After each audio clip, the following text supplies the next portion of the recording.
கடகம் உங்கள் ராசிக்கு தான் குரு விருந்தாளியாக வரார், உச்சம் பெற போகிறார். ஒரே ஒரு விஷயந்தான், ஹெல்த் ரொம்ப பார்த்துக்கணும். மற்றபடி 5ஆம் பார்வை, 7ஆம் பார்வை, 9ஆம் பார்வையெல்லாம் உங்கள் வீட்டில் இருந்து தான் பார்க்க போகிறோம். ஸோ நிறைய நல்லது நடக்கும். ஃபுட்டில், போதை வஸ்துலலாம் ரொம்ப கவனமாக இருக்கும். யாராவது நண்பர்கள் ஏதாவது பண்ணி நம்மளை கொலாப்ஸ் பண்ணி விட்ருவாங்க. அதே சமயம் எல்லாமே நல்லது நடக்கும்.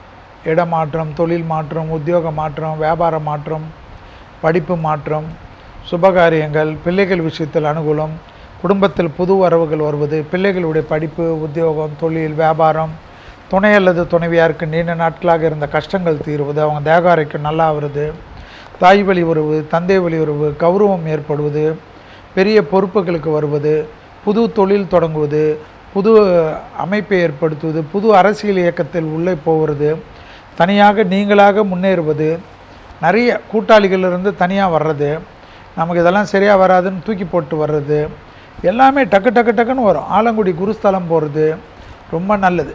கடகத்துக்கு வயிறு, முதுகு தண்டுவடத்தை பார்த்து கொள்வதை போல் இதயத்தில் ஏற்கனவே பாதிப்பு இருந்தவர்கள், பிபி அதிகமாக இருப்பவர்கள், சுகர் அதிகமாக இருப்பவர்கள் இதயத்தை ஒரு மாதிரி பரிசோதனை செய்து கொள்வதெல்லாம் ரொம்ப நல்லது.